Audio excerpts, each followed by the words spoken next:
To provincial politics first, and CTV's Queen's Park Bureau Chief Colin DeMello. Colin, larger classrooms and fewer teachers are in Ontario's future? 10,000 fewer teachers, Michelle. That's a big number, but that's how many teachers will not have to be hired by school boards over the next 5 years as those class sizes begin to increase.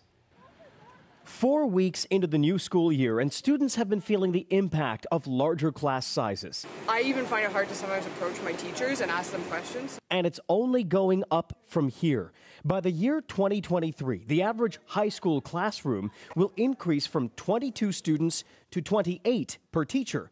Ontario's financial watchdog says that means huge financial savings for taxpayers. It saves about $2.8 billion over the next 5 years and then $900 million ongoing. So it's a significant amount of money. But it also means a huge loss in teaching positions.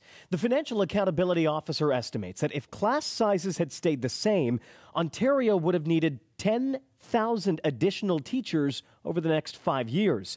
Increasing class sizes eliminates the need for those 10,000 positions. As I would explain to a parent, you have to decide if this is something that you think is going to jeopardize your kid's education.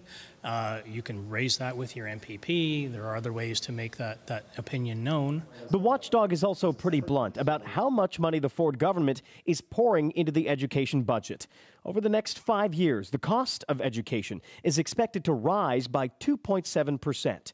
But the Progressive Conservative government is planning to increase that budget by just 1% over the same time, a 1.7% gap. It's a cut.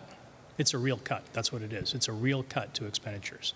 It's not a nominal cut. It's a real cut. The government, though, sees it differently. Just yesterday, the education minister stressed the $700 million budget increase for this year. Spending overall, both for childcare and education, writ large is up.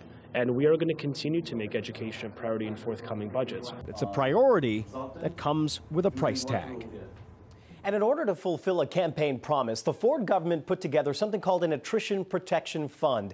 It paid for any teachers who did not want to leave the system just yet. The Financial Accountability Officer says that policy is actually working, meaning no teacher will be laid off unwillingly. That's a pretty big win for the Ford government. Reporting live at Queen's Park, I'm Colin DeMello. Now back to you.